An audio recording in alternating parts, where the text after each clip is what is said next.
your dream is to be a hitman for a Mexican drug cartel, you've got to start young. Teens are the best. They enjoyed the rush. They enjoyed getting paid to kill people. Yeah. Best of all are Chicano kids. They can blend in on both sides of the border. You had American youth dressed like Americans, speak like Americans, able to travel like Americans. There was a lot of money involved. Cars, girls, anything you need. To a teenage hitman, life is a video game. His victims, just losers. Too bad for them. My name is Steve Sharippa. I grew up in a pretty rough neighborhood in Brooklyn, New York. I've seen good people turn bad and bad people turn worse. Some took contracts to carry out a hit. Some were victims of a hit. To hitmen, life and death are just part of the business. It's nothing personal.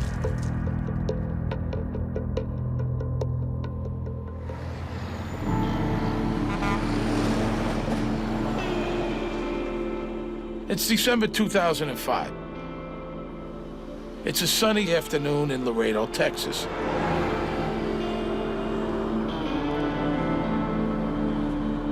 Moises Garcia, his wife and son are out for lunch at a local Tex-Mex chain. Moises Garcia was a young person, I think mid-20s. Had a family. I think he was expecting a child. What Moises doesn't know is that his plate of rice and beans will be his last meal.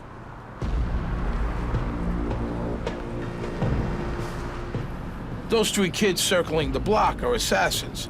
They're pros. They've been looking for him. That kid with a pistol is Rosalio Reta, an American teen from Texas. Rosalio Reta is very short, stocky, and has a very peculiar look to him. His nickname was Bart, because they said he looked like Bart Simpson. The fact that Rosalio Reta looks like Bart Simpson isn't that unusual for an American teen. But he does have things that make him special. Oh, he's got a lot of drive, he's got a job, he's got a talent, and he works very hard. Thing is, his talent is for murder. He's a hitman, and he started when he was 13. The years go by, and so do the killings. By the time he's 16, Reta's got nearly 30 notches in his belt. Blowing away Moises Garcia will add one. But it's just another afternoon's work. He liked killing people. If they use that natural-born killer, that's what he is. He would kill somebody and sleep like a baby, that was his words. This guy just doesn't possess the God gene that everybody talks about. He has no remorse whatsoever. To me, it's a job, just like you got a job. I had a job, I know it's not right taking people's lives, but that's one of the things I'm good at. So, Rosalio Reta is a cold-blooded teenage assassin. This is the first time he's allowed TV cameras to show his face, now decorated with prison tattoos. You tell me who to kill, you're gonna pay me. I just go on and do it. I just go on and do it. I mean, how did that happen? This is a kid from a normal home. What turns him into a killer without a conscience?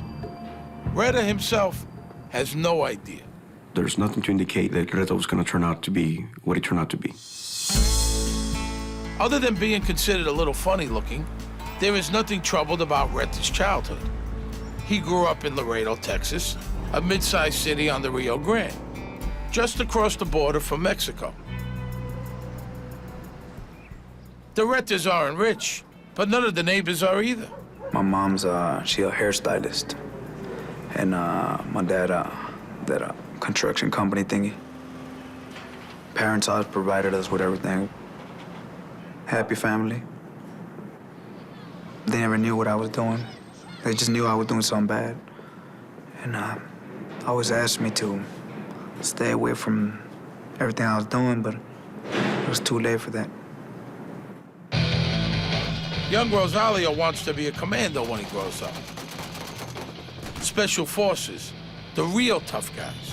When I was small, I wanted to be a Navy SEAL for the military, but started getting in trouble, and you can be part of that with a criminal record. A rap sheet might put off Navy recruiters, but there are outfits that consider having one a feather in your cap. In Laredo, those guys are easy to find. Laredo is the largest border crossing for goods coming into the U.S. from Mexico. Most of it's legit. You know, raspberries, tequila, DVD players. But hidden in those shipments are billions of dollars worth of drugs. Cocaine, heroin, marijuana. When people talk about Mexican drugs flooding into the U.S., they're talking about a river that starts in Laredo and flows up Interstate 35, the Nile of cocaine. Most of the $50 billion a year worth of narcotics that ends up polluting American bloodstreams crosses the Rio Grande at Laredo. And the I-35 corridor begins in Laredo and extends up north to San Antonio, and it hits Austin, it goes up to Dallas, and it can hit a lot of markets in the United States. So it's obviously very lucrative. Whoever controls the geography, the gateways into the United States, is going to control the drug distribution network. So, drug smugglers are vying to control the turf Rosalio Reta knows like the back of his hand. That's frightening to some. To others, it's an opportunity.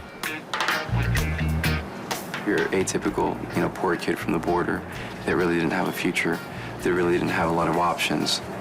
So why not turn to organized crime? Poor kids dream of getting rich one day. In Laredo, the only rich people most poor kids see are drug dealers. So that's the dream. And the richest guys, they're the ones who work for the big cartels. Even though Reta's parents both worked, they put no silver spoons in their son's mouth.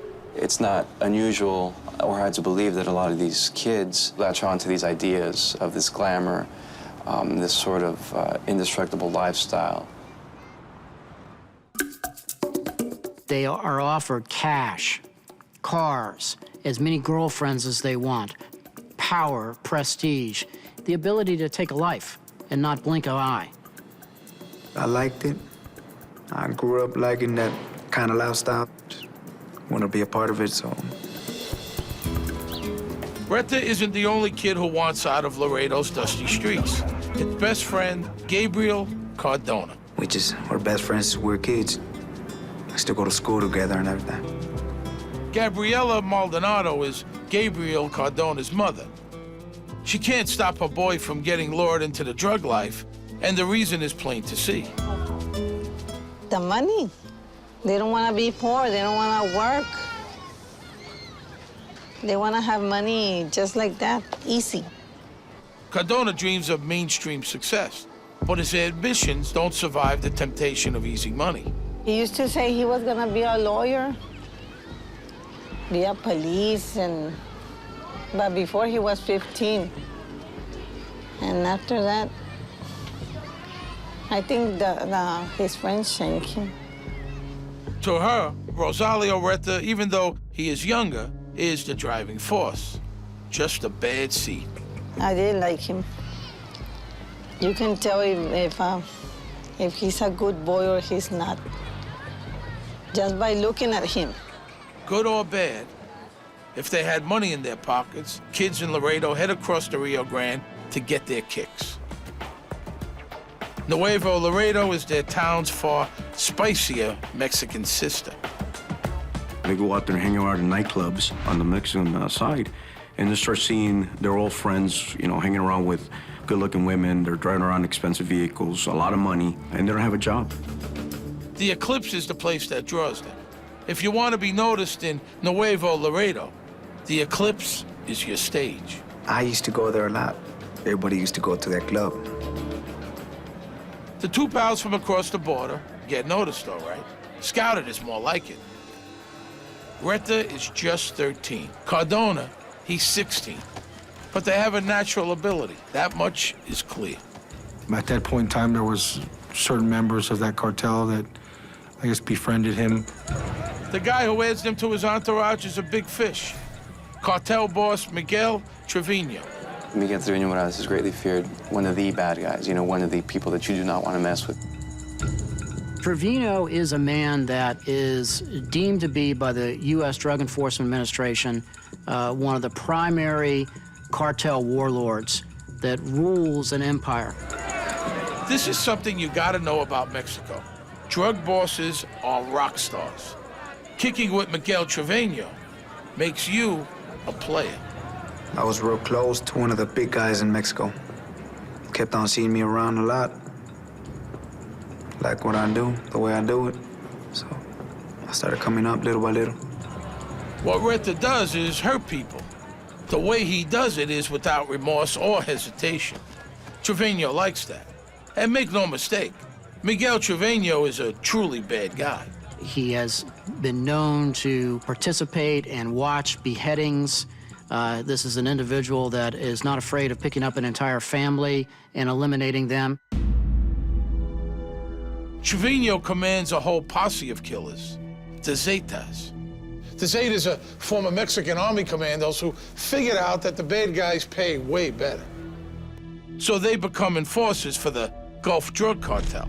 When you look at the importance of the Gulf Cartel in connection to the actual drug trade, this is one of the major cartels operating in Mexico. The Gulf Cartel is run by guys like Juan Garcia Abrego and Carlos de la Cruz Reyna. The Gulf guys are big time mostly because they control the Laredo crossing, and thus the I-35 corridor. They keep control by killing anyone who gets in their way. Causing that carnage is what the Zetas do for a living. You know, a lot of kids are like, I want to be a doctor, I want to be an attorney. Everybody down there, they wanted to be Zetas. I want to be a Zeta, I want to be a Zeta. For Reta and Cardona, their childhood wishes come true. Trevino decides the boys have the right stuff to kill for the Zetas. But why do the cartels recruit teenagers? Why send boys to do hitmen's work? Cartel bosses like Miguel Trevino have given that a lot of thought. It's a question of psychology. Teens don't think about consequences. Their moral sense is less developed. But these teens' biggest appeal to Trevino is a special something other Zeta wannabes don't have and can't get: American passports. They can travel, they can mix, intermingle with other people here. They can themselves recruit other friends of them.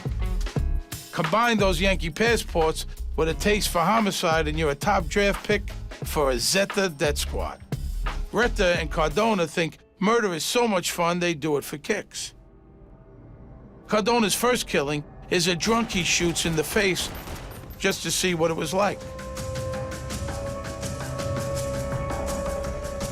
Trevino tests Reta too. I just wanted to see where you were at. You were able to kill someone. A lot of people say a lot of things, yeah, I'll do this, I'll do that, but when it really comes down to it, I'm not gonna do anything. In Mexico's narco culture, killing someone isn't just business. It's how you send a message to your victims' compadres. This is what'll happen to you if you don't get out of our way. Victims aren't just killed, they're tortured and butchered. Heads are sawn off, bodies dismembered, toyed with, and then burned in oil drums. They call that a guiso, or a stew.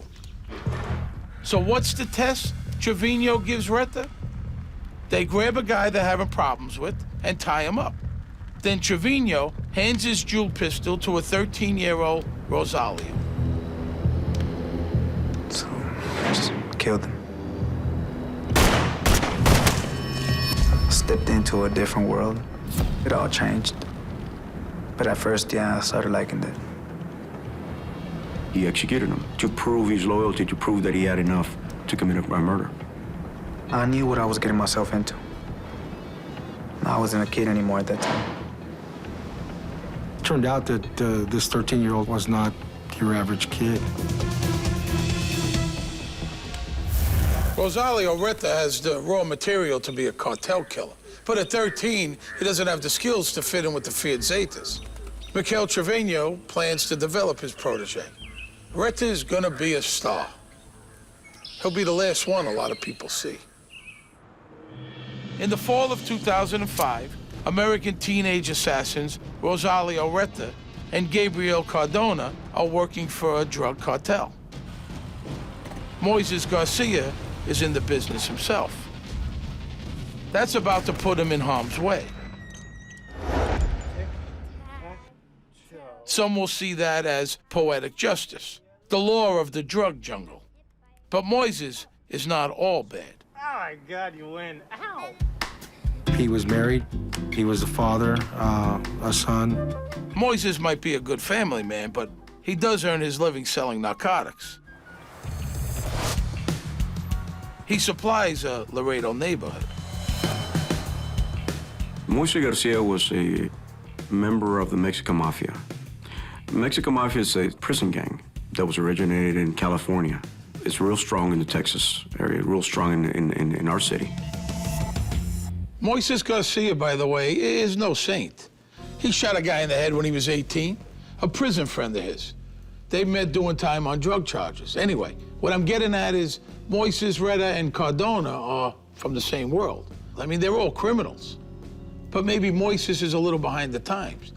25 is old for a drug dealer. In that world, life is for the young. So Moises Garcia is a small-time criminal. But what makes him important? Well, he's graduating to the big leagues. He's been doing some marketing for the Sinaloa cartel. He was contracted to perform certain services for a rival cartel. It's my understanding that that was the rationale and the reasoning behind him being set up as a target. And being someone the Zetas have a beef with is not what you call survivable. Getting killed, that's one of the main things. If you get on step on someone's toes, you're gonna get killed. Garcia is about to become a fatality in an old-fashioned turf war. That I-35 drug corridor? Just because the Gulf Cartel has a lock on Laredo doesn't mean the other guys won't try to muscle in. Chapo Guzman runs the biggest cartel in Mexico, the Sinaloans. They've got a near monopoly on supply, but they don't control any border crossings. They go to war to grab Laredo from the Gulf Cartel. When the Sinaloan cartel tries to move in on this area, you have a traditional power struggle that unfolds. There's a huge infighting and rivalries begin to exist. It was our territory right there, so they can't just come and try to take over like that. If you want somebody's criminal empire, you don't ask nicely. It's blood in the streets, and we're talking buckets. I started killing people, trying to get us out of the way. There's a bloodbath going on back then. I think Nuevo Laredo had over like 300, 400 murders in about a 6-month span, and it was out of control. There's more right there in Nuevo Laredo, and there's more drugs, more money going on, so everybody they're fighting for that spot. Miguel Trevino is the Gulf Cartel's General Patton, and Laredo is his Battle of the Bulge. He needs firepower on his front lines. And those American teens, they are really valuable. They can wipe out the Sinaloan enemy on the Texas front. Trevino took a very personal interest in hand-selecting the individuals that were going to be used, spending a lot of time with them, grooming them along like any good Special Forces officer would with his close combat team. So when he's 14 or 15, Reta finds out he's won a Zeta scholarship to assassin school. If this is your dream, here's how you get the good news. They grab you off the street, stuff your head in a bag, and take you for a long ride. It's like winning hell's lottery. Every 100 people, they only gonna pick one. And I was one of them.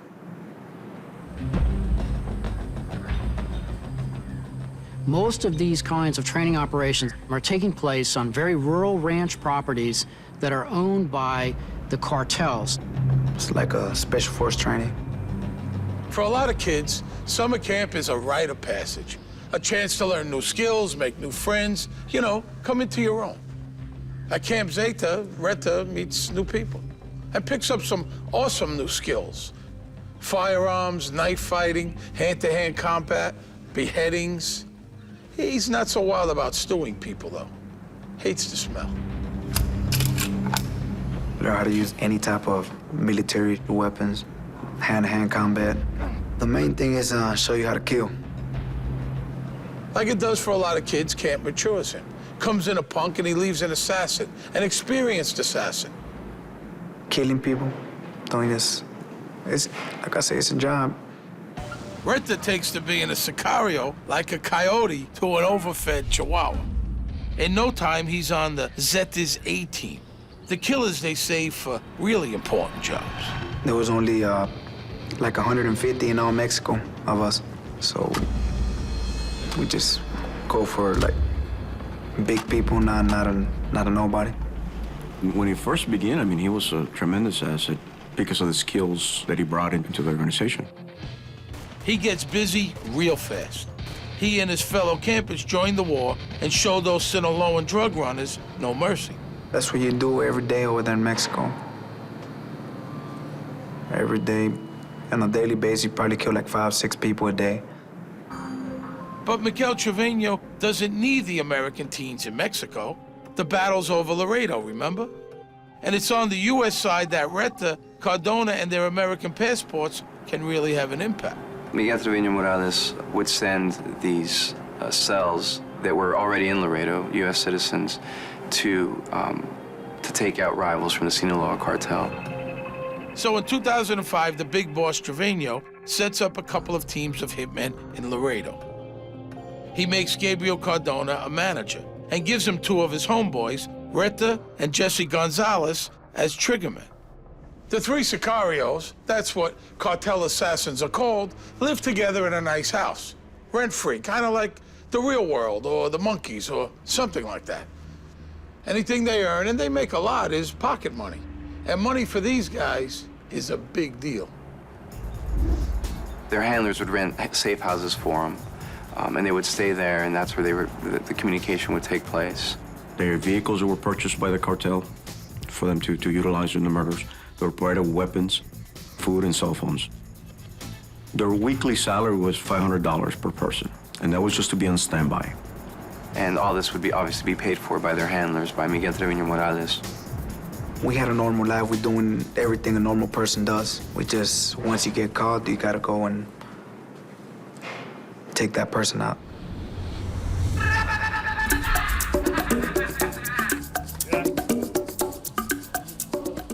We're not filling Sinaloans with lead.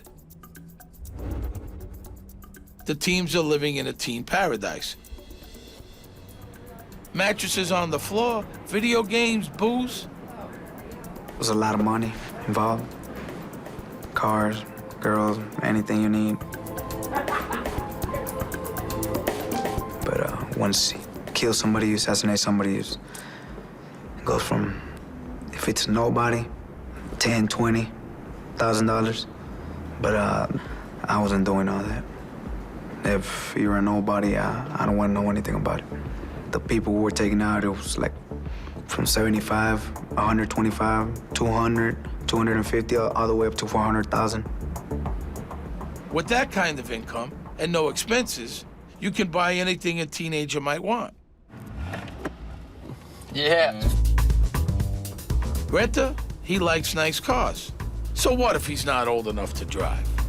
The first Mercedes he got, he won at a raffle. The cartel was hosting some of their, I guess you'd call it a company picnic, for lack of a better term. They handed out door prizes, and he walked away with the, $75,000 Mercedes. Because the guy was only 14 at the time. You do good work, they give you good things. Rosalio Reta has come a long way. He's got a Mercedes and an unlimited supply of games and girls. And if that isn't good enough, he gets to kill people too. For Reta, life is good, and dealing debt just makes it better. These teenagers were thrill seekers. They enjoyed the rush. They enjoyed getting paid to kill people. They really actually liked doing it. Now, killing a guy, if you're a professional, is not a spur-of-the-moment thing. Most murders are, which is why they get solved pretty quickly. Killing isn't hard. It's not getting caught that separates the pros from the merely homicidal. I mean, you gotta have a plan. And when you figure into their plans, it's gonna be a very bad day. American teenagers Rosalio Reta and Gabriel Cardona are working for the Zetas. They're helping fend off a rival drug cartel, which is trying to take control of the border crossing from Mexico to Laredo, Texas. Everybody wants, they're fighting for that spot. Try to come in, but they didn't make it. But the war won't really be won until the U.S. side is cleared of Sinaloa and allies. That's why Moises Garcia will end up dead. But there's more to this story than a war between two drug cartels. Laredo's got a man on the front lines of law enforcement. He's also named Garcia, Detective Robert Garcia, the Sherlock Holmes of the Tex-Mex border. We interviewed him in shadow for his own safety. There's always been violence on the border, but the way that some of the murders were being committed started raising some flags as to new trends of criminals coming in. Garcia's seen a corpse or two in his time.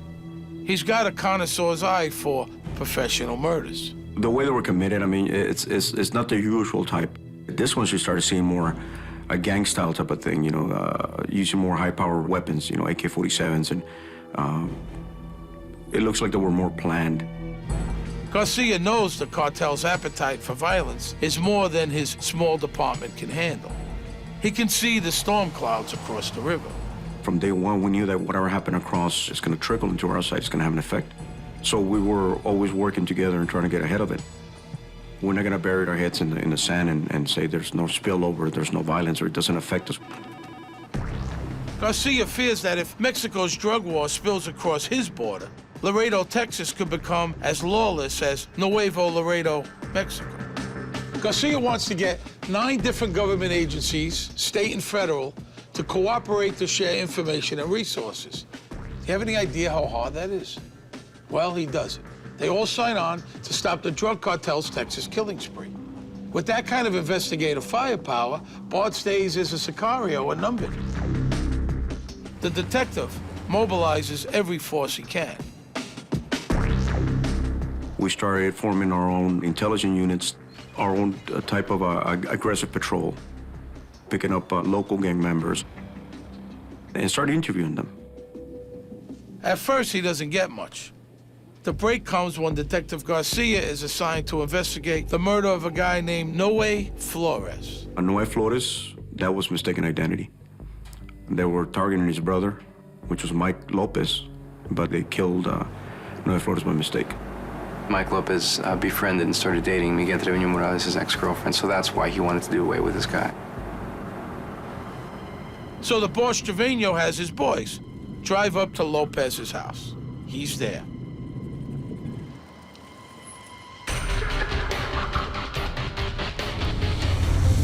Bang, bang, bang. Easy peasy. He was shot at least, I want to say, a good 6 to 8 times. You know, they leave thinking that they got Mike Lopez. Only one little problem. They pumped the wrong guy full of lead. Mr. Flores, unfortunately, was at the wrong place at the wrong time. Swapping cars a few blocks from a hit is one of those things they test you on at Camp Zeta. It's textbook getaway technique. But if you go to Academy for Assassins, they make sure to remind you not to leave evidence behind. If killing the wrong guy was the only screw-up, it would have been no big deal. But the teen sicarios, they're having an off day. Anybody who's got teenagers knows it's way easier to persuade them to murder total strangers than it is to get them to clean up after themselves. There's a pack of cigarettes that are left behind with a print, comes back to Reta. The breakthrough that actually helps us break not only this case, but subsequently all the cases, was a piece of paper that was left behind. Now, that little receipt was for a pay-as-you-go cell phone top-up. Oops. So, Garcia's got a set of prints and a cell phone receipt. The receipt leads Garcia to a tattoo parlor. He leaves his business card. The owner tips off Reta. A few days later, the detective's phone rings. Garcia. He doesn't recognize the voice. Yeah. He says, I have an understanding you're looking for me on BART. You better stop investigating the murders, or, we're gonna kill you and your family. You don't know who you're messing with. Just calmed down, told him to stay away, because I didn't want to do anything to him. I wasn't really worried about the rest of the homicide detectives, because they're all naive and green, so he was the smartest one of the whole lot. So that's one we had to watch out for. So yeah, we knew where he lived, where he ate, everything. That was daily schedule.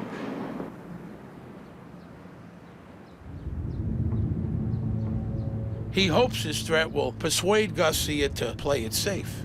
Once you kill law enforcement on the U.S. side of the border, our hell's gonna break loose. So the only way I was gonna take him out too is if he got in my way.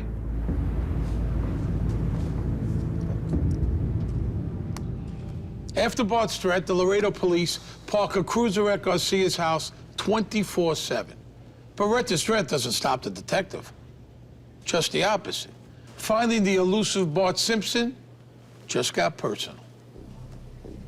Well, that's when it kind of hits home. And I get, well, I guess this is for real. I did not take it as a threat myself. I did not take it as something that I should be scared of, honestly.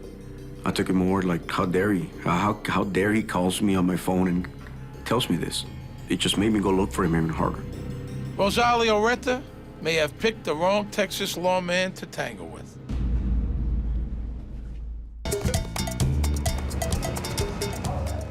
The war between two of Mexico's powerful drug cartels is spilling over onto American streets. The bodies are piling up on both sides of the border. 1, 2. Moises Garcia is a successful businessman with a family in Laredo. He's near the front lines, but he thinks he's under the radar. He's wrong. His business is selling drugs. Cartel kingpin Miguel Trevino has decided Moises has got to go. Why? Moises has been selling drugs supplied by the Sinaloa cartel. That makes him a traitor. He's working with the Sinaloans, but his homies are allied to the Gulf Cartel. Bad move. Moises Garcia was alleged to be an operative for the Sinaloa cartel, whereas some hits were for personal reasons. That seemed to be directly because of business. In Miguel Trevino's campaign to wipe out any Sinaloan troops in Laredo, Moises Garcia is just one of a long list of foot soldiers who have to die. Trevino sicks his sicarios on him. It's a job. Just like you got a family you gotta feed, I got one too. And so does Moises Garcia. It'll be the last thing he ever does. It's Thursday, the 8th of December, 2005. Moises Garcia and his wife and son are out for an early dinner. It's a friendly venue for a last meal. Things have been breaking Garcia's way for a while. But all good things come to an end.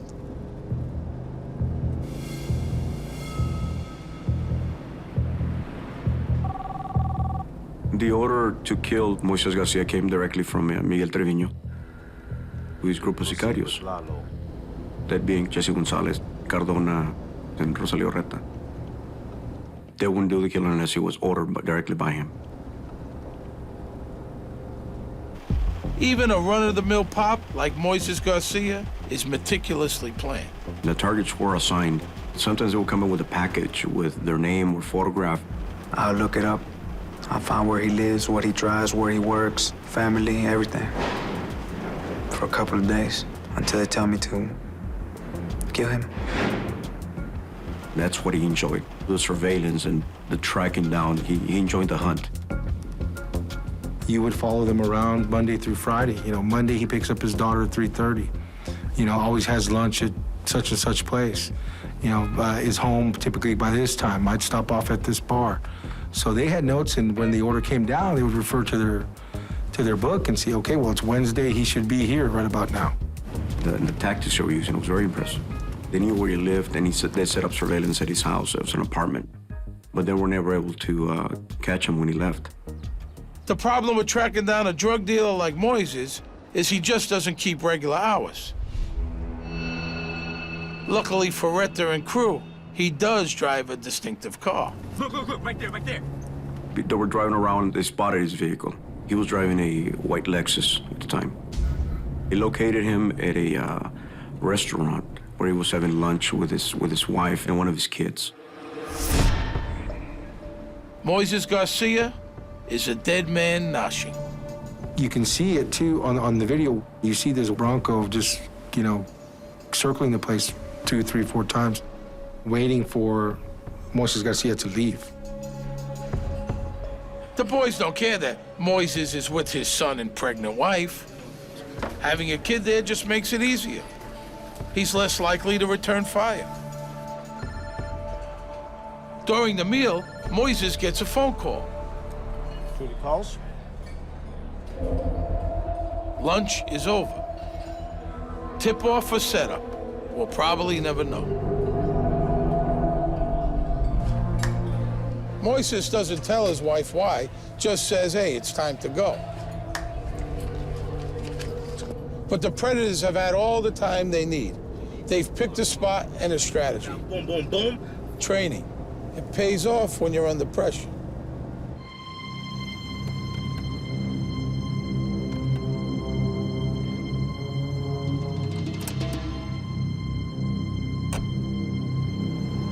You guys ready for this, man?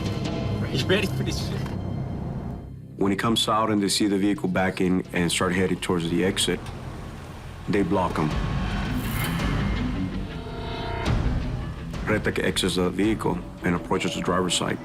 His wife was in the passenger seat. One of his young children were in the back seat. Reta just starts boom, boom, boom, just firing away. Reta's 9mm holds 10 slugs. He empties it.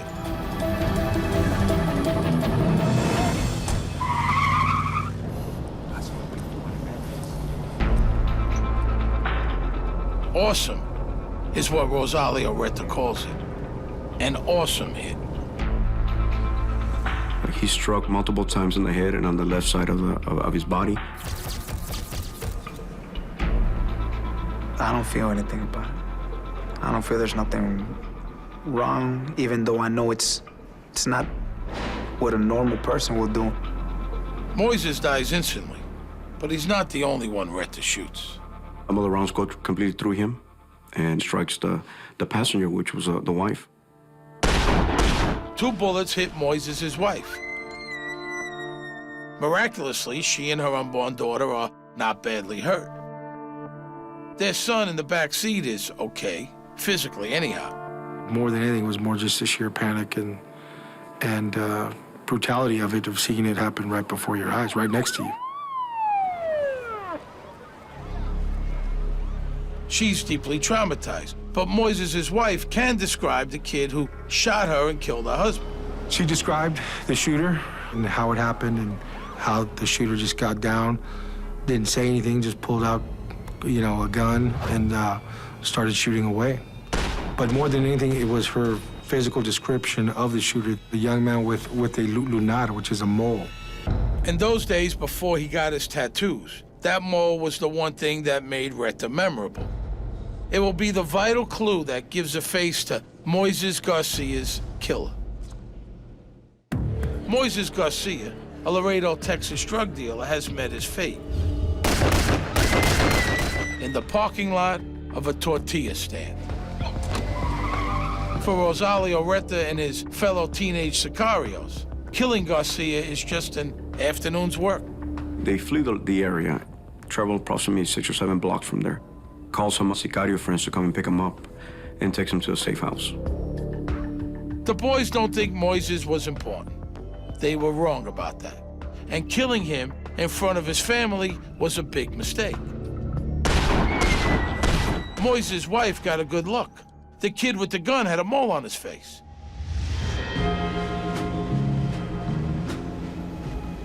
Reta crosses the river to lay low in Mexico for a bit.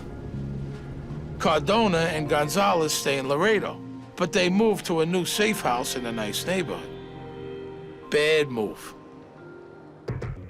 After the Moises hit, It doesn't take Detective Robert Garcia long to ID the teenage assassins. Even worse for the Sicarios, one of their drug gang pals is a mole. He steers them to rent a house Garcia's pre-wired for video and sound. The detective's new Sicario channel is a lawman's dream. That's not a normal day-to-day conversation that they have. It's not, let's go to the movies or let's go to the mall. It's just talking about, let's go kill this person. It's totally different. By April 2006, only 4 months after Moises was killed, the cops have everything they need on tape. The safe house crew hears a knock, a big knock. Reta's not there. He's in Mexico. But it's all over for his childhood pal, Gabriel Cardona. Gabriel Cardona is so impressed with the task force videos, he decides a trial is way too risky. And getting out of prison would likely lead to something really unpleasant. Trevino and the Zetas will be pissed off when they learn how much Cardona gave up when he confessed. A Texas prison is the safest place he can be. The third member of the assassin cell, Jesse Gonzalez, gets away and also hightails it to Mexico. Another bad plan. He's arrested by Mexican police and is promptly murdered in jail by the Zetas. So what about Rosalio Reta? He stays in Mexico to avoid the heat, and the cartel has plenty of work for him anyhow. His body count is going up, notch by notch. But with Jesse dead and Gabriel behind bars, 16-year-old Rosalio finally loses it. He goes rogue. He was causing problems for his superiors, who had to answer for him and eventually got tired. He was too ruthless for them at the time. What does it take to be too ruthless for the Zetas? The guys who put the carne in carnage? Well, there is that night in Monterrey, Mexico. What happens in Monterrey is that him and another group of individuals go to a nightclub called El Punto to kill a Mexican mafia member. And they toss 4 hand grenades into the nightclub and spray the people in there with an automatic fire, AK-47. I went in and instead of just killing 1, I killed 4 that were affiliated with the same person.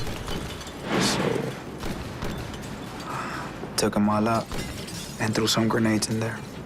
Injured 25 people. Despite the impressive body count, it seems Reta doesn't get who he's after. And his paymaster, Trevino, told him not to do the hit at all. They say I didn't kill the right person at the bar. Well, I'm not known for missing my targets. He does miss the point, however.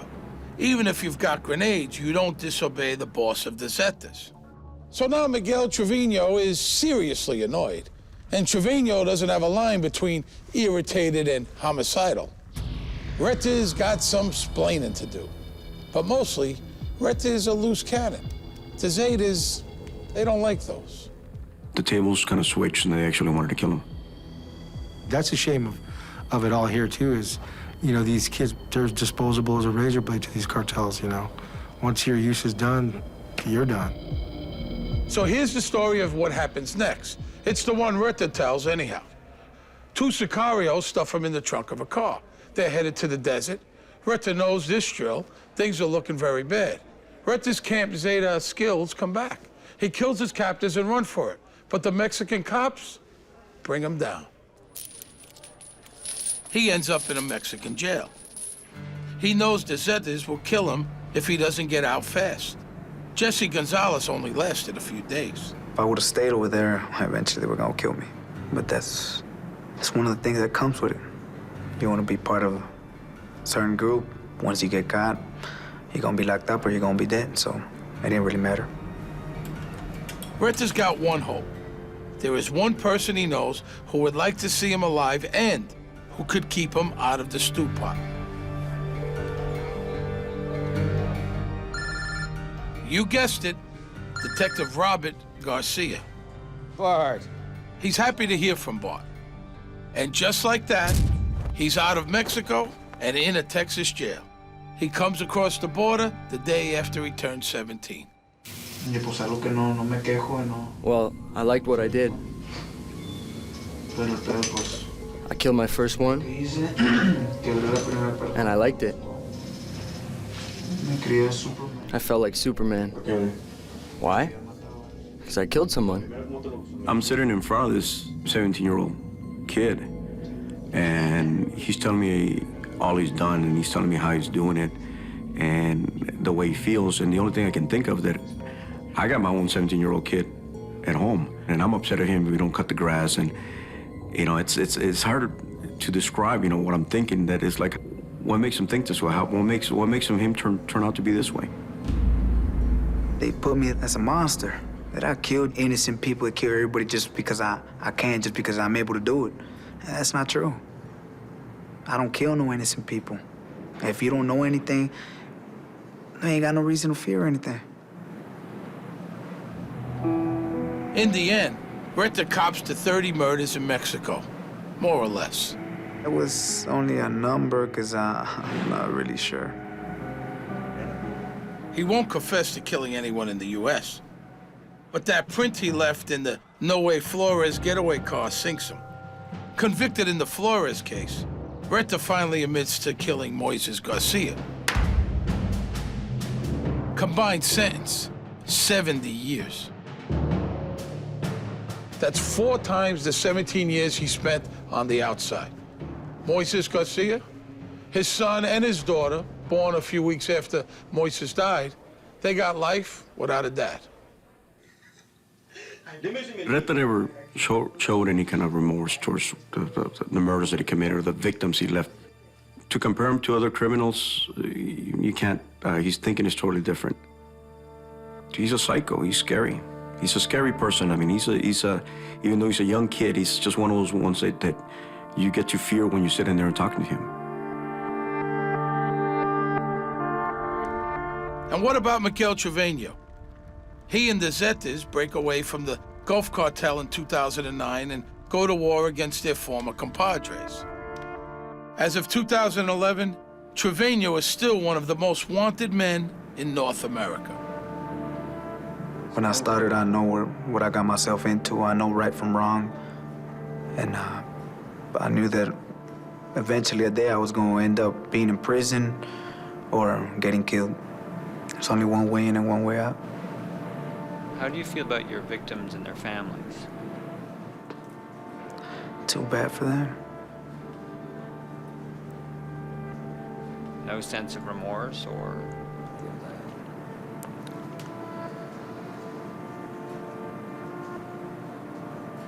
No. And that war over who gets the money that cascades south from American drug users, well, that's still going on. What's happening now makes Reta and Cardona look warm and fuzzy. And that, my friends, takes some doing.